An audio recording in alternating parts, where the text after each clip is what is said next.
विद्यार्थी मित्रांना सर्वांना माझा नमस्कार. महाराष्ट्र राज्य माध्यमिक व उच्च माध्यमिक शिक्षण मंडळ पुणे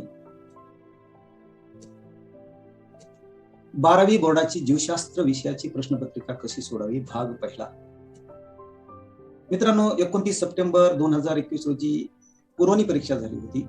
या प्रश्नपत्रिकेचे विवेचन या पहिल्या भागामध्ये आपण करणार आहोत. मी दत्ता शिंदे बायोलॉजी ट्युटोरियल्स आपले स्वागत करीत आहे. पहा, ही प्रश्नपत्रिकेचं पहिलं मुख्य प्रश्न आहे.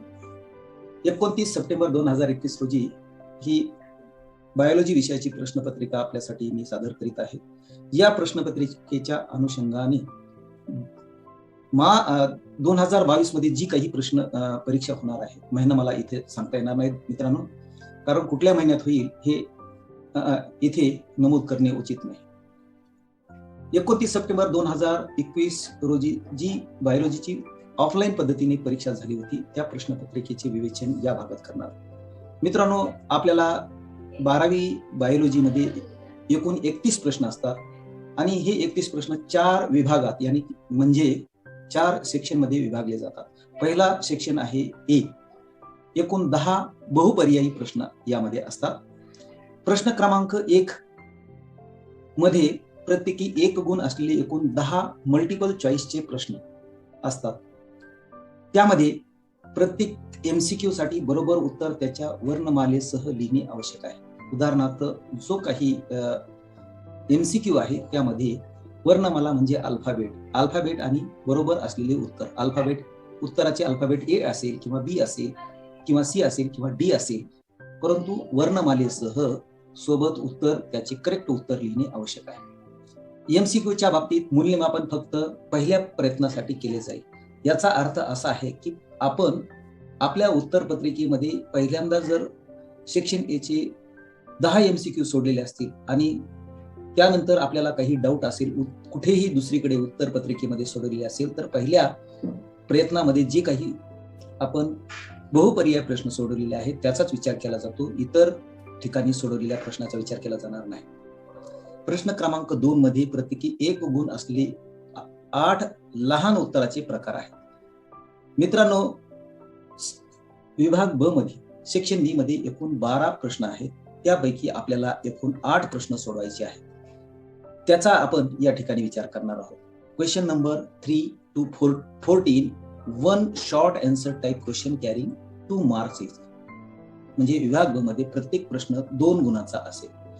प्रश्न क्रमांक 3 ते 14 हे प्रत्येक 2 गुणाचे प्रश्नांचे लहान उत्तराचे प्रकार आहेत. त्यानंतर पहा की सेक्शन सी मध्ये विभाग क मध्ये एकूण 12 क्वेश्चन्स आहेत. Total question 12, attempt any 8. आपल्याला 12 पैकी एकूण 8 सोडवायचे आहेत. कसे? Section C question number 15 to 16 म्हणजे 15 ते 26 हे शॉर्ट आन्सर टाइपचे क्वेश्चन्स आहेत. त्यांना एकूण 3, प्रत्येक प्रश्नाला 3 गुण आहेत. प्रश्न क्रमांक 15 ते 26 लहान उत्तराचे प्रकार आहेत, ज्यात प्रत्येकी 3 गुण आहेत. त्यानंतर सेक्शन डी विभाग ड एकूण प्रश्नाची संख्या 5 आहे. त्यापैकी आपल्याला 3 सोडवायचे आहे. मित्रांनो, section D question number 27 to 31 are long answer type questions carrying 4 marks is. आणि महत्वाचं म्हणजे 27 ते 31 एकूण 5 प्रश्न प्रत्येकी 4 गुणांचे लांब उत्तराचे प्रकार आहेत. आणि अतिशय महत्वाचा मुद्दा म्हणजे प्रत्येक सेक्शन, कुठलाही विभाग ज्यावेळेस आपण उत्तरपत्रिकेत सोडवणार आहात, प्रत्येक सेक्शनचे उत्तर नवीन पृष्ठावर असणे अतिशय आवश्यक आहे.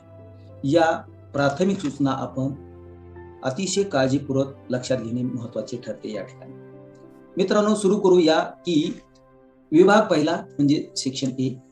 पहिल्या विभागामध्ये एकूण 10 बहुपर्यायी प्रश्न आहेत. पहिला प्रश्न आहे select and write the correct answer for the following multiple choice type questions. तर पहिला प्रश्नाची या ठिकाणी आपण चर्चा करू. पहिला प्रश्न एमसीक्यू काय विचारला आहे? The vegetative cell of male gametophyte in angiosperm dash in a food. हा टॉपिक पहिल्या चॅप्टर मधला हा प्रश्न आहे. मित्रांनो, पहिला टॉपिक आहे reproduction in lower and higher plants. तर या प्रश्नाचं उत्तर जातं the vegetative cell of male gametophyte in angiosperm is a rich in a food. हे उत्तर आहे. दुसरा पहिल्या प्रश्नातला दुसरा एमसीक्यू आहे, in a cell primary basic number of chromosome is determined by X, identify the type of aneuploidy where X is equal to 2n-2. मित्रांनो, हा प्रश्न topic number 3 inheritance and variation या topic मधला आहे. Chart number 3.5 मध्ये एन्युप्लॉइडी म्हणजे काय, की abnormal number of chromosome in a cell. नलिसुमी त्याचं उत्तर आहे या ठिकाणी डी हा पर्याय महत्वाचा आहे. ही कॉज होते nondisjunction during cell division, particularly meiosis, और आणि nondisjunction occurs when the homologous chromosome fail to separate. त्याचा हा फॉर्म्युला आहे x is equal to 2n-2. हे झालं याचं उत्तर. तिसरा एमसीक्यू आहे, which of the following are new world monkey. New world monkey हा 5व्या टॉपिकचा प्रश्न आहे. 5वा टॉपिक आहे origin and evolution of life. याचं उत्तर आपल्याला काय सांगता येईल मित्रांनो, की याचं उत्तर आहे स्क्वॅरल मंकी, स्पायडर मंकी. प्रश्न क्रमांक 113 या ठिकाणी आपल्याला उत्तर पाहायला मिळेल की न्यू वर्ड मंकी, स्क्वॅरल मंकी आणि स्पायडर मंकी आहे. पर्याय आहे ए. चौथा एमसीक्यू आहे, बहुपर्याय प्रश्न आहे, transportation of plant hormones take place through. Plant hormone म्हणजे वनस्पतीचे संप्रेरके कसे घडून येतात, तर याचं उत्तर आहे फ्लोएम पॅरेन्काइमा. प्रश्न क्रमांक 139 12वी पुस्तकाचे प्रश्न क्रमांक 139 वर आपल्याला हा प्रश्न ह्याचे उत्तर पाहायला मिळेल. उत्तर आहे बी पर्याय, फ्लोएम पॅरेन्काइमा. आणि टॉपिक आहे 7वा, plant growth and mineral nutrition. त्यानंतर पहा मित्रांनो, 5वा प्रश्न आहे सीओ म्हणजे cardiac output is equal to SV म्हणजे stroke volume multiplied by HR heart rate is the formula used to calculate the volume of blood pumped out per minute. Which of the following is the value of cardiac output in a normal adult? Normal adult मध्ये cardiac output खालीलपैकी कोणता आहे? मित्रांनो, याचे उत्तर आपल्याला काय मिळेल की पहा, याचे उत्तर आहे 5040 डी हा पर्याय आहे, ml पर मिनिट. आपल्याला हा प्रश्न आपल्याला याचे उत्तर पेज नंबर 172 पाहायला मिळेल. त्यानंतर आहे हे पहा की 6वा प्रश्न आहे, Vijay is diagnosed with reduced blood pressure, increased sodium excretion by kidney, which one of the following hormone is responsible for it. हा प्रश्न आहे टॉपिक नंबर 9. नवव्या टॉपिकचा हा प्रश्न आहे की खालील विजय हा ब्लड प्रेशर रिड्यूस झालेला आहे, सोडियम एक्सक्रीशन इन्क्रीज झालेला आहे, आणि कुठलं हार्मोन त्याला रिस्पॉन्सिबल आहे. तर मित्रांनो, यामध्ये अट्रियल नॅट्रियुट्रेटिक पेज नंबर 217 वर याचं उत्तर आपल्याला पाहायला मिळेल. विजय जो आहे तो अट्रियल नॅट्रियुट्रेटिक या आजाराने त्रस्त आहे. त्यानंतर 7वा प्रश्न आहे, अट्रियल नॅट्रियुट्रेटिक पेप्टाइड एक प्रकारचं हार्मोन आहे, संप्रेरक आहे, ब्लड स्ट्रीम मध्ये एंटर करतं आणि लो ब्लड प्रेशर ट्रिगर करतं ब्लड व्हेसलमध्ये डायलेशन आणि एक्सक्रीशन करतं सोडियम हे युराईन मध्ये. त्याला अट्रियल नॅट्रियुट्रेटिक हार्मोन असं म्हणतात. त्यानंतर 7वा प्रश्न आहे, the clinical report of a patient shows that the patient is suffering from slow heart rate. पेशंटच्या हृदयाची गती कमी होत आहे, ब्लड प्रेशर पण कमी होत आहे, त्याला थंडी वाजते आहे, always feel cold, low body temperature, शरीराचं तापमान कमी आहे, अँड रिटार्डेड सेक्शुअल डेव्हलपमेंट, त्याची सेक्शुअल डेव्हलपमेंट रिटार्ड झाली. Which of the following disorder are taking about. हा प्रश्न आहे 9वा टॉपिक ज्याचे नाव आहे कंट्रोल अँड कोऑर्डिनेशन. मित्रांनो, याचे उत्तर आहे ए, मिक्झोडिमा. मिक्झोडिमा ही डिफिशियन्सी, कमतरता आहे थायरॉइड हार्मोनची, विशेषतः अडल्ट्स मध्ये, प्रौढामध्ये पाहायला मिळते. त्यानंतरचा प्रश्न 8वा एमसीक्यू आहे, identify the correct pairing among the following. हा टॉपिक नंबर 11वा 11th टॉपिक आहे इन्हान्समेंट ऑफ फूड प्रोडक्शन, यातील हा प्रश्न आहे. पहिल्या कॉलम मध्ये आपल्याला या ठिकाणी दिलेले आहे नेम ऑफ एन्झाईम आणि मायक्रोबियल सोर्स. मित्रांनो, आपल्याला विचारलेले हे आहे की करेक्ट पेअरिंग कोणती आहे. तर 3 यापैकी इनकरेक्ट पेअरिंग आहेत. 3 ए, बी, सी आणि डी ही करेक्ट पेअरिंग आहे. सेल्युलोज हे एन्झाईम ते तयार करण्यासाठी मायक्रोबियल सोर्स आहे ट्रायकोडर्मा कॉंगी हा आहे. या ठिकाणी पहा की पेज नंबर जो आपल्याला दिलेला आहे की 261 वर हे आपल्याला दिले एन्झाईमची नावं दिलेली. इन्व्हर्टेज एन्झाईमचा मायक्रोबियल सोर्स आहे सॅक्रोमायसिस सेरिवेसी. पेक्टिनेजचा मायक्रोबियल सोर्स आहे स्क्लेरोटिना लिब्रिटिनी. लायपेज या एन्झाईमचा सोर्स आहे कॅन्डिडा लिपोलायटिका आणि सेल्युलोजचा मायक्रोबियल सोर्स आहे ट्रायकोडर्मा कॉंगी. हे या ठिकाणी दिलेले आहे. त्यानंतर बघूया मित्रांनो, या 9वा प्रश्न आहे find out correct statement from the following.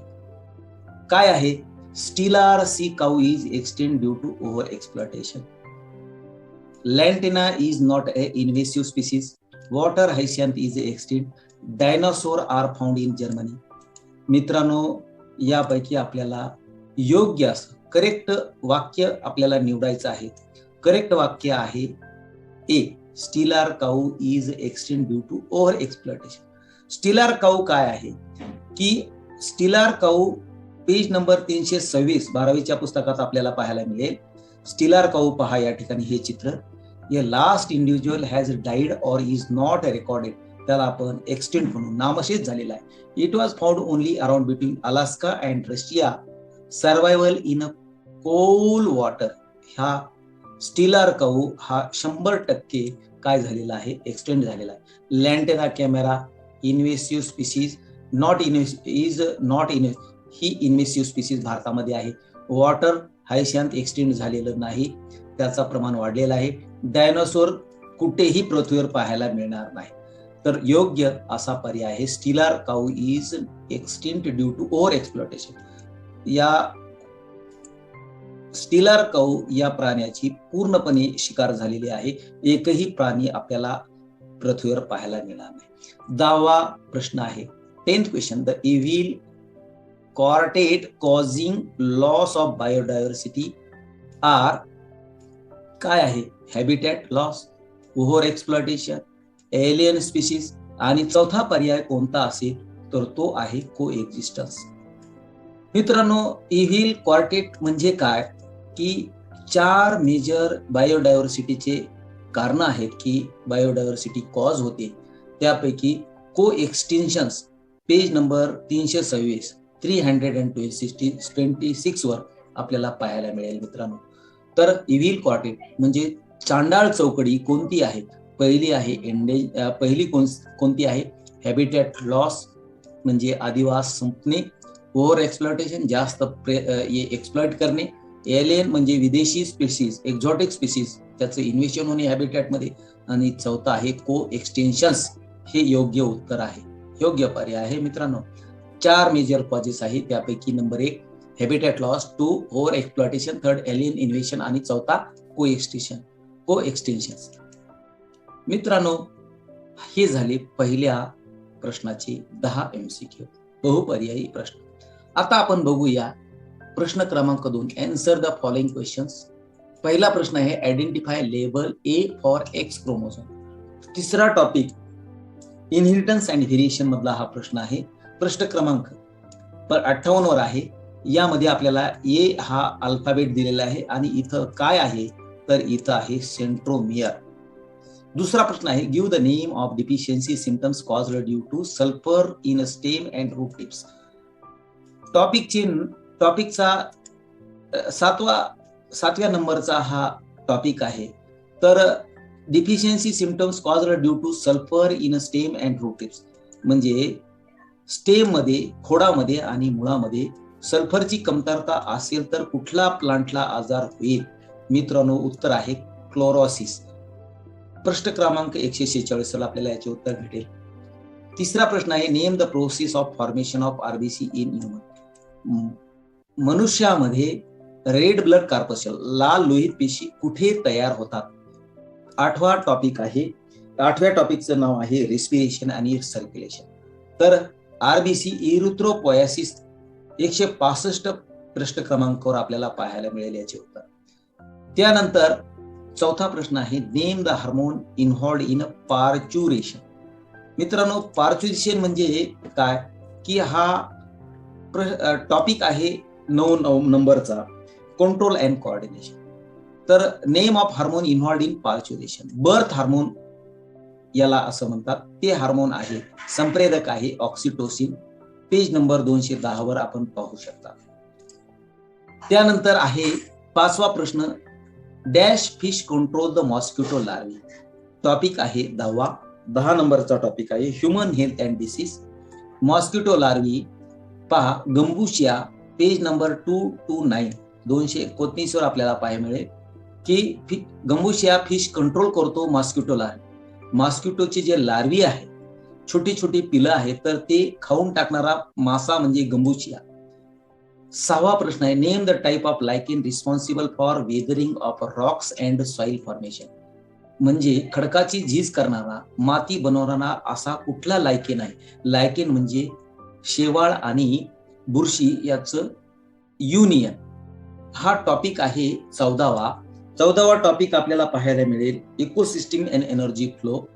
क्रुस्टोज हा लायकेन आहे, पेज नंबर 370. सातवा प्रश्न आहे मित्रांनो, name the stretches of a forest set aside and protected in the name of आल्मी घाटी इन इंडिया. आल्मी घाटी हे ठिकाण आहे कर्नाटक राज्यातील, भारतातील. टॉपिक आहे 15वा, याचे नाव आहे biodiversity conservation and environmental issue. तर आल्मी घाटी हे सॅकर्ड ग्रूव्ज 329 पानावर आपल्याला पाहायला मिळेल. आठवा प्रश्न आहे दुसऱ्या बी सेक्शन मधला, Kanha forest a tiger reserve is an example of dash type of conservation. In situ conservation याचे हे उत्तर आहे. प्रश्न क्रमांक 328 वर आपल्याला पाहायला मिळेल. मित्रांनो, अतिशय महत्वाची आपण या ठिकाणी चर्चा करीत आहोत. त्यानंतर बघा सेक्शन बी म्हणजे भाग 2, attempt 8 of the following.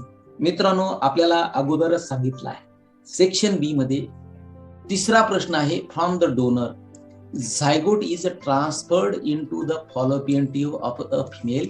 Which type assisted reproductive technique is this. दुसरा हा टॉपिक आहे. दुसऱ्या टॉपिकचं नाव आहे reproduction in lower and higher animals. याचे उत्तर आपल्याला काय सांगता येईल की हा तिसरा प्रश्न, एक्सप्लांटेशन ऑफ IVF म्हणजे इन विट्रो फर्टिलायझेशन. 4 मुद्दे आपल्याला, प्रत्येक मुद्दा अर्ध्या मार्काला आहे, हाफ मार्क ऑफ इच. तर IVF म्हणजे काय की ही प्रोसेस आहे, प्रक्रिया आहे. Egg cell are fertilised by sperm, usually 1 lakh of sperm per ml outside the womb in vitro. दुसरा मुद्दा आहे, in vitro fertilization is a major treatment in infertility when other methods of assisted reproductive technology have failed. तिसरा मुद्दा आहे, the process involves hormonally controlling the ovulatory process, removing ova म्हणजे egg from the woman's ovaries and letting sperm fertilize them in a fluid medium. चौथा मुद्दा आहे, the fertilized egg म्हणजे zygote is then transferred to the patient's uterus with the intent to establish a successful pregnancy. याला म्हणतात the donor zygote transport into the fallopian tube the female. Which type of assisted reproductive technique is this म्हणजे in vitro fertilization. चौथा प्रश्न, state the major changes that took place in the evolution of man. Topic number आहे 5व्या टॉपिकचं नाव आहे origin and evolution of life. याचं उत्तर काय आहे मित्रांनो, state the major changes took place in evolution of man. मानवी उत्क्रांतीमध्ये कुठले मेजर चेंजेस होतात? तर मेजर चेंजेस 4 मुद्दे आपल्याला लिहायचे आहेत मित्रांनो. Increase in size and complexity of brain and enhanced intelligence. दुसरा मुद्दा आहे, दुसरं पॉइंट लिहायचं आहे, increase in cranial capacity bipedal locomotion opposable thumb. तिसरा मुद्दा आहे erect posture, shortening of forelimbs, समोरचे फोरलिम जे आहे ते छोटे आहेत, लेंथनिंग ऑफ हिंडलिम्स, पाय मोठे आहेत, development of chin, broadening of pelvic girdle, development of lumbar curvature. आणि चौथा मुद्दा आहे या मानवी उत्क्रांतीमध्ये, चौथा मुद्दा सोशल अँड कल्चरल डेव्हलपमेंट, म्हणजे आर्टिक्युलेटेड स्पीच, योग्य अशी संभाषण करतात, कला करतात आणि टूलचं डेव्हलपमेंट करतात, अवजारे बनवतात. त्यानंतर 5वा प्रश्न आहे मित्रांनो, 5वा, write a note on hygroscopic water and combine rod. याचा टॉपिक आहे 6वा टॉपिक आहे plant water relation. Plant water relationship मध्ये काय सांगितलं आहे की प्रश्न आहे हायग्रोस्कोपिक वॉटर. हायग्रोस्कोपिक वॉटर म्हणजे फाईन सॉइल पार्टिकल्स इम्बाईब करतात, ऍडझॉर्ब करतात वॉटर आणि होल्ड करतात त्याला, याला 1 मार्क आहे. आणि कंबाईन वॉटर म्हणजे water present in the form of hydrated oxides of silicones, aluminium, त्याला आपण कंबाईन वॉटर. मग प्लांट्स कुठलं वॉटर ऍब्झॉर्ब करतात मित्रांनो? कॅपिलरी वॉटर ऍब्झॉर्ब करतात, हे अतिशय लक्षात ठेवा. Capillary water held in a pores present between the neighbouring soil particle due to capillarity, त्याला आपण कॅपिलरी वॉटर म्हणतो. हे ऍब्सॉर्प्शन साठी अवेलेबल असते. म्हणजे कंबाईन्ड वॉटर, हायग्रोस्कोपिक वॉटर हे अवेलेबल होत नाही, परंतु होते कॅपिलरी वॉटर. त्यानंतर क्वेश्चन 6 बघूया. Describe the structure of root hair. Diagram is not ex. आपल्याला आकृती काढायची नाही. टॉपिकचं आहे 6वा टॉपिक आहे मित्रांनो plant water relationship. Structure of root hair page number 120 वर पाहायला मिळेल. 2 मार्कासाठी आहे. Not credit for diagram. आपल्याला विचारलं आहे स्ट्रक्चर ऑफ रूट हियर काय आहे. रूट हियर हे सायटोप्लाझ्मिक एक्सटेन्शन आहे, प्रोलॉंगेशन आहे एपिब्लेमा सेलचं. रूट हेअर हे कलरलेस असतात, अनब्रांच्ड असतात, त्यांना फांद्या नसतात, शॉर्ट लिव्ड आणि व्हेरी डेलिकेट असतात. रूट हेअरला सेंट्रल व्हेक्युल लॅब्स असते, surrounded by thin film cytoplasm, plasma membrane, thin cell wall 2 लेअरची असते, 2 लेअर. आउटर लेअर ही पेक्टिन आणि इनर लेअर ही सेल्युलोजनं बनलेली असते. सेल वॉल ही फ्रीली परमिंग सॉल्व्हंट आणि सोल्यूट्स यातून प्रवेश करू शकतात. बट प्लाझ्मा मेम्ब्रेन जे सेल वॉलचं हे सिलेक्टिव्हली परमिएबल आहे, हे लक्षात ठेवा दोस्तांनो. त्यानंतर give any pure physiological effects and application of ethylene. Ethylene effects and application of ethylene. प्रश्न क्रमांक पेज नंबर 141. 2 मार्कासाठी प्रश्न आहे मित्रांनो. बी सेक्शन हा 100% सर्व प्रश्न 2 मार्काचे आहे. इथिलीनचे फिजिओलॉजिकल इफेक्ट्स आणि ऍप्लिकेशन इथिलीनचे कोणते आहेत की ऍप्लिकेशन ऑफ इथिलीन मध्ये लिहिताना आपल्याला लिहायचं आहे ethylene promotes ripening of fruits like bananas, apples और मँगो. हे वायुयुक्त गॅसियस हार्मोन आहे. इथिलीन स्टिम्युलेट करतं initiation of lateral roots in plants and break the dormancy of bud and seed. म्हणजे इथिलीन बडची आणि बियांची डॉर्मन्सी ब्रेक करतं. Ethylene accelerate the abscission activity of leaves, flowers and fruits by forming a abscission layer. फुलामध्ये, buds मध्ये आणि पानामध्ये एक त्यांच्या देठामध्ये एक ऍब्सिसिनिक ऍसिडची लेअर तयार करतं इथिलीन हार्मोन. इथिलीन आणि इनहिबिट करतं the growth of lateral buds and cause apical dominance and retard the flowering. हे इथिलीनचे इफेक्ट्स आणि ऍप्लिकेशन आपल्याला इथे सांगता येते मित्रांनो. पुढचा प्रश्न next question 8. Blood pressure of व्हेनिट. प्रश्न क्रमांक 175 2 मार्कासाठी विचारलेला आहे. ब्लड प्रेशर काय आहे? 8वा हा प्रश्न आहे. याला 175 पण heart uses more energy for pumping which causes angina pectoris. The chest pain is due to load blood supply to cardiac muscle. हृदयाच्या स्नायूंना लो ब्लड प्रेशर हे सप्लाय होतं आणि याचा परिणाम मायोकार्डियल इन्फ्रॅक्शन होतो. There are more chances of a brain haemorrhage. या प्रश्नामध्ये आपल्याला पाहायला मिळेल की हा प्रश्न हा प्रश्न 8वा हायपरटेन्शनचा आहे. हार्ट पहा, ब्लड प्रेशर इन व्हिनेट. 8वा प्रश्न, heart uses more energy for pumping which causes angina pectoris. Hypertension त्याला आपण म्हणतो. Chest pain due to load blood pressure supply to cardiac muscle and may lead to myocardial infarction. There are more chances to brain hemorrhage due to hypertension as arteries in a brain are less protected by surrounding tissue as compared to other organs.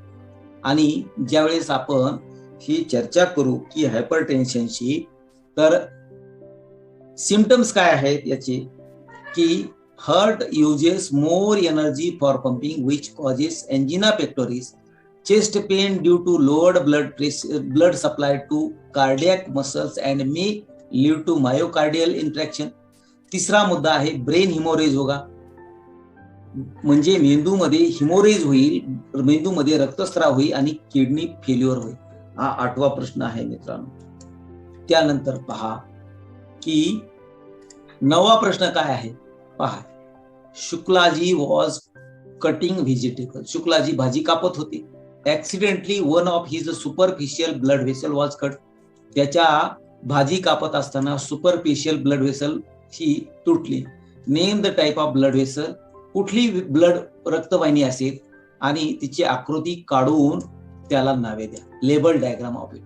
तर शुक्लाजीची मित्रांनो, शुक्ला हा त्याची काय cut झाली होती, when cut झाली होती. Topic आहे 8व्या टॉपिकचं नाव आहे रेस्पिरेशन अँड सर्क्युलेशन. व्हेन कशी आहे, व्हेनचा बाहेरचा एरिया आहे ट्युनिका एक्सटर्ना, लाल रंगामध्ये ट्युनिका इंटरना आणि सेंटरमध्ये लुमेन आहे, इथं झाकलेला आहे. मित्रांनो, शुक्लाजीची ज्यावेळेस भाजी कापताना accidentally superficial blood vessel cut झाली, त्याचा ही डायग्राम आहे. लुमेन मोठा आहे. मित्रांनो देखा, पहा की type of blood vessel, diagram of vein to correct label. व्हेनची आकृती काढा, अर्धा मार्क मिळेल. डायग्राम अर्धा मार्क मिळेल आणि 2 करेक्ट लेबल 1 मार्क मिळेल. मित्रांनो, हे 2 मार्कासाठीचा प्रश्न आहे. त्यानंतर 10वा प्रश्न आहे differentiate between cerebrum and cerebellum. 9व्या टॉपिक आहे. 9वा टॉपिक मित्रांनो, 9वा टॉपिक आहे control and coordination. Cerebrum and cerebellum, page number 191 आणि 194, 191, 194 या पानावर सेरेब्रम आणि सेरिबेलम याचं आपण हे काय पाहणार आहोत की या पानाचं आपण पाहणार आहोत की सेरेब्रम मोठा मेंदू आपल्याला पाहायला मिळतो. सेरिबेलम छोटा मेंदू आहे. लार्जेस्ट पार्ट सेरेब्रम आहे. स्मॉलेस्ट सेकंड लार्जेस्ट पार्ट हा सेरिबेलम आहे. आर्बोर व्हिटी ही सेरेब्रम मध्ये ऍब्सेंट आहे. आर्बोर व्हिटी प्रेझेंट आहे सेरिबेलम मध्ये. फोर ब्रेनचा पार्ट आहे सेरेब्रम. हिंड ब्रेनचा पार्ट आहे सेरिबेलम. सेरेब्रमचं कार्य आहे, फंक्शन आहे इंटेलिजन्स, विल पॉवर, इच्छाशक्ती आणि मेमरी. सेरिबेलमचं maintenance of equilibrium of body posture, शरीराचं संतुलन करण्याचं काम सेरिबेलम करतो. मित्रांनो, या ठिकाणी लक्षात ठेवा. आणि बॅलन्सिंग, संतुलन करतो. 5वा मध्ये सेरेब्रल हेमिस्फिअर 5 लोब मध्ये आहे सेरेब्रमचं, परंतु सेरिबेलमचं cerebral hemisphere not further. Cerebellum पुढे डिवाइड होत नाही. 4 करेक्ट डिफरन्सेस जर आपण लिहिले तर 2 मार्क मिळतील. प्रत्येक मुद्द्याला अर्धा मार्क आहे, हे लक्षात ठेवा मित्रांनो. पहा, या डायग्राम मध्ये आपल्याला पाहायला मिळते सेरेब्रम मोठा मेंदू, हा छोटा मेंदू. नेक्स्ट पहा मित्रांनो की 11वा प्रश्न, complete the given figure for the formation of spinal nerve and redraw with proper labels. इथं ही प्रश्नपत्रिकेची ही डायग्राम आहे मित्रांनो. याचे उत्तर आपल्याला लिहिताना ही डायग्राम पूर्ण करायची आहे. Complete the diagram.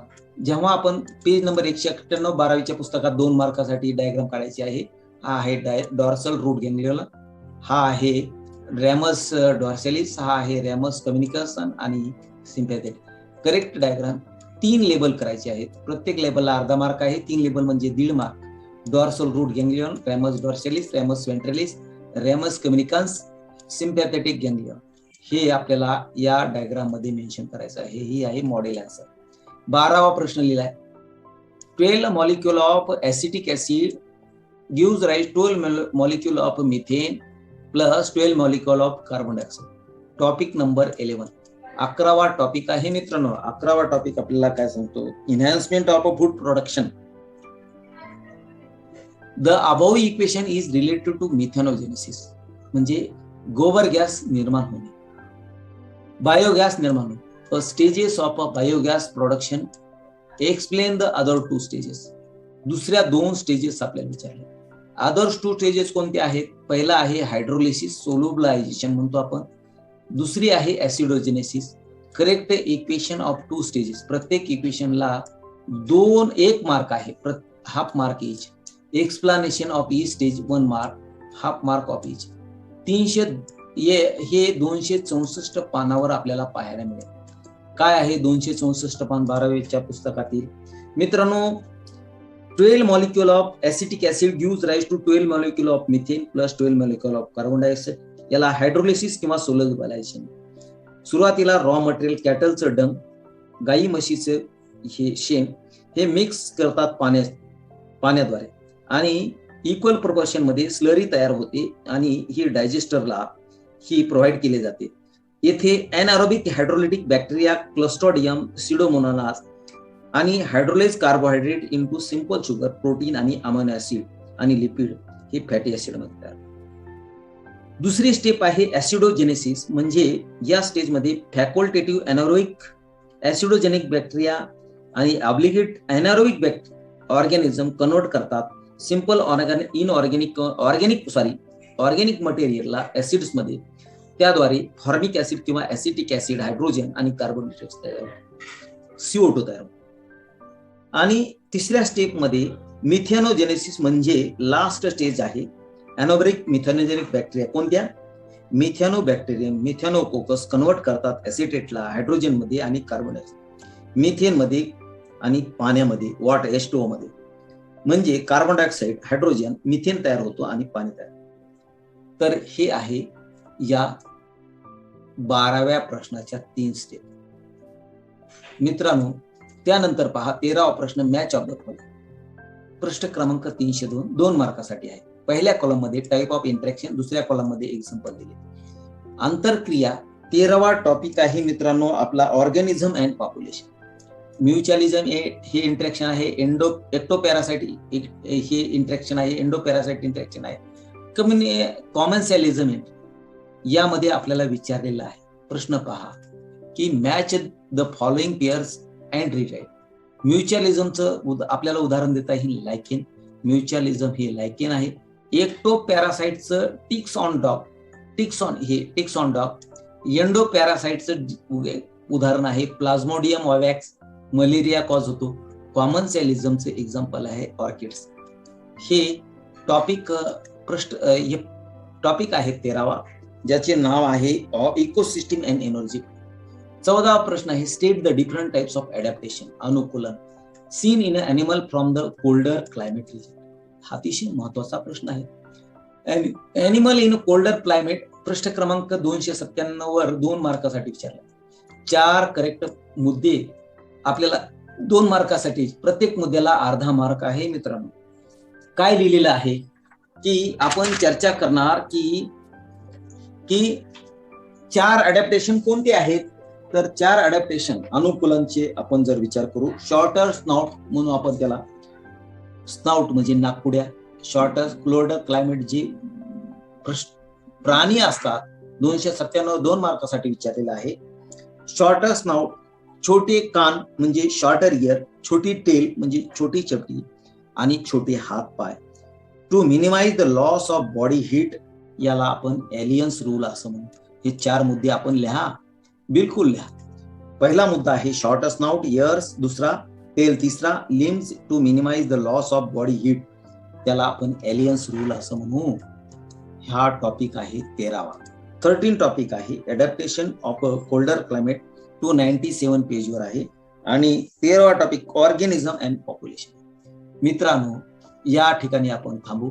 Thanks for watching this video.